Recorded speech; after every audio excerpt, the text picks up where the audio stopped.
जय शनिदेव, जय श्री राम भाइयों। आपका श्री हरि कृपा चैनल में स्वागत है। आज का जो हमारा विषय है पितरों का गुप्त धन, और इस विषय पर आज हम चर्चा करने वाले हैं। चैनल को सब्सक्राइब करिए, लाइक करिए, फॉलो करिए, शेयर करिए। भाइयों, हमारे चैनल का जो मकसद है भाई, समाज में जो अफवाह है, अंधश्रद्धा है, उसको कम करना।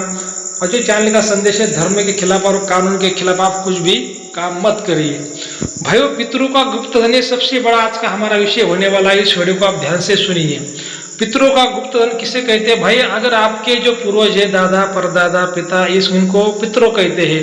ये पितरा अगर आप पे बहुत ही खुश है तो आपको घर में सुख शांति धन संपदा, आपका वंश बढ़ता है। अगर आपके पितर नाराज है तो आपका वंश नहीं बढ़ पाता, घर में सुख शांति नहीं बढ़ पाती, आपका कारोबार नहीं चलता, पैसा नहीं आता, पैसा नहीं टिकता। इसी वजह से पितरों का हमारे जीवन में बहुत ही बड़ा एक रोल होता है, महत्वपूर्ण रोल होता है। तो आपको ये जानना है कि भाई आपके पितर का खुश है या फिर आपसे ना खुश है, तो दिए गए नंबर पर आप हमें स्क्रीन पर कांटेक्ट कर सकते हैं। व्हाट्सएप का जो आपको नंबर दिख रहा है उस पर आप व्हाट्सएप करिए, व्हाट्सएप पे मैसेज करिए। अगर बहुत इमरजेंसी तो आप फोन भी कर सकते हैं, लेकिन जो शुल्क है, जो फीस है, वो लागू रहेगी। भाई, पितरों का गुप्त धन मतलब क्या होता है? ऐसे बहुत से लोग होते हैं कि भाई आखिरी वक्त पे वो अपने पिता से, अपने दादा से, अपने परदादा से बात नहीं कर पाते, और उनके दादा परदादा, उनके पिता गुजर जाते हैं।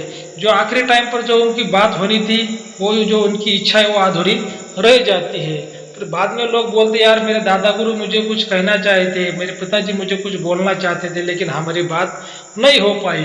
तो जो पितरों का गुप्त धन का विषय होता है कि अगर किसी के घर में धन है, किसी के पिता ने, दादा गुरु ने, दादा ने कहीं जमीन के अंदर गड़ा हुआ धन रखा है और वो बताना भूल गए, या फिर आखिरी वक्त पर उनको बताने का टाइम ही नहीं मिला, तो वो जो धन है वहीं पर जमीन में रह जाता है। और बाद में जो उनकी जो आत्मा है आपको संकेत देती है, सपनों के माध्यम के द्वारा संकेत देती है, या फिर किसी पक्षी के प्राणी के रूप में आपको संकेत देती है। लेकिन इसको समझने के लिए गुरु की आवश्यकता होना बहुत जरूरी है, गुरु करना बहुत जरूरी है, तभी ये बातें आप समझ पाओगे भाइयों।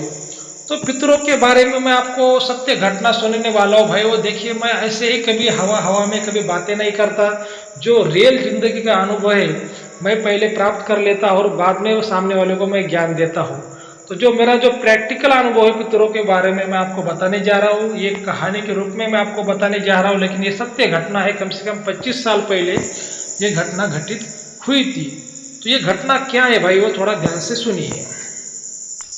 तो भाइयों, जो मेरे दादा गुरु थे, ये 25 साल पुरानी घटना है। जो दादा गुरु का जब हमारे आखिरी वक्त आया तो उन्होंने मुझे कहा, मैं दादा गुरु के पास में रहता था बचपन से। जो मेरे पिताजी थे वो 400 किलोमीटर दूर रहते थे एक शहर में। तो आखिरी वक्त जब दादा गुरु का आया तब दादा गुरु ने मुझे कहा कि बेटा क्या करो, मेरे छोटे बेटे को बुला लो। मतलब मेरे जो पिताजी थे वो दादा गुरु के छोटे बेटे थे। तो उन्होंने कहा कि मेरे छोटे बेटे को बुला लो, मैं गुरुवार के दिन मैं जाने वाला हूँ, तो जल्दी से जल्दी मेरे बेटे को बुला लो, मुझे कुछ बात करनी है। तो फिर मैंने पिताजी को बताया, एक संदेश भेजा। अभी देखिए, पहले जमाने में कुछ ज़्यादा मोबाइल का उपयोग नहीं हुआ करता था, तो ऐसे हमने एक व्यक्ति के पास में फ़ोन किया और बताया कि पिताजी से कि भाई आप जल्दी आइए, दादा गुरु ने आपको बुलाया है। तो पिताजी तुरंत वहाँ से निकले। मंगलवार के दिन पिताजी वहाँ से निकले और पिताजी यहाँ पर जो है गुरुवार के दिन पहुँच गए। और गुरुवार के दिन पहुंच गए तो जैसे ही पिताजी हमारे घर पे पहुंच गए तो दादा गुरु से उन्होंने बात करने की कोशिश की। तो दादा गुरु ने कहा कि बेटा तुम क्या कर लो, खाना खा लो। तो ऐसा कहा और पिताजी फिर खाना खाने बैठ गए। और खाना खाना पिताजी का हो गया और अभी पिताजी को लगा कि मैं दादाजी से बात कर लूँ, तो जो दादाजी थे वो चले गए। जो पिताजी की जो इच्छा थी उनसे बात करने की, वो भी अधूरी रह गई। जो दादाजी की जो इच्छा थी उनसे बात करने की, वो भी अधूरी रह गई। उसके बाद लगातार पिताजी मेरे 5 दिन रोते रहे कि जो दादाजी थे वो क्या बोलने वाले थे, उनको जो बोलने का था वो दोनों की भी इच्छा अधूरी रह गई। तो बहुत रो रहे थे पिताजी। मैंने पिताजी से कहा कि आप इतना मत रोइए, आपको इतना क्या दुख हुआ है? तो पिताजी ने कहा कि जो मेरी इच्छा है बेटे वो अधूरी रह गई, और जो तुम्हारे दादाजी थे उनकी भी इच्छा अधूरी रह गई। इसी बात का मेरे को दुख है, मैं उनसे बात नहीं कर पाया आखिरी टाइम पे। और पिताजी ने फिर मुझे ये कहा कि बेटे तुम्हारे पास इतना ज्ञान है, इतनी विद्या है, तो किस काम की कि जो मेरी इच्छा तुम पूरी ना कर सको? तो मैंने कहा पिताजी बोलिए आपको आपकी क्या इच्छा है? तो उन्होंने कहा कि मुझे दादा गुरु से बात करनी थी और करनी है। तो मैंने कहा पिताजी आप तो दादा गुरु तो चले गए, लेकिन एक ही इसमें रास्ता है कि उनकी आत्मा से आप बात कर सकते हैं कि वो क्या बोलना चाहते थे आखिरी वक्त में या क्या कहना चाहते थे आपको। लेकिन ये जो रास्ता है बहुत कठिन है। आपको एक कमरे में सोना होगा और दादा गुरु की जो आत्मा आएगी और आपसे बात करके चली जाएगी। आपको कुछ बोलने का नहीं है, खाली आपको सोने का है एक बंद कमरे में। लेकिन इसमें डरना नहीं, अगर आप डर गए तो फिर ये विधि फेल हो जाएगी और हो सकता है कोई नुकसान भी हो। लेकिन पिताजी ने कहा कि मेरे बाप की आत्मा से मुझे क्या डर है, मुझे मेरे पिताजी से बात करनी है। मैंने कहा कि ठीक है, मैं मेरी विद्या का उपयोग करके आपको इस आत्मा से, मैं दादा गुरु की आत्मा से आपको मैं बात करवा देता हूँ, ठीक है, बाकी आपकी मर्जी रही। तो फिर एक कमरे में मैंने पिताजी को वहाँ पे सुला दिया और वो दादाजी जब हमारे गुजर चुके थे और वो 6वां दिन था। देखिए कोई भी व्यक्ति अगर गुजर जाता है तो उसकी जो आत्मा है 10 दिन धरती पर रहती है और ज़्यादा से ज़्यादा किसी की आत्मा धरती पर 13 दिन तक रहती है। तो फिर उस कमरे में पिताजी सो गए और सोने के बाद रात को जब कम से कम 11-12 बजे का टाइम था, दादा गुरु की आत्मा पिताजी के पास में आ गई, उनके पैर के पास में बैठ गई और रोने लगी।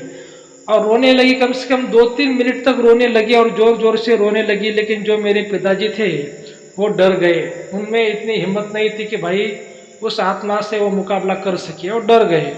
डरने के कारण भाइयों वो विधि टूट गई और आत्मा वहाँ से चली गई।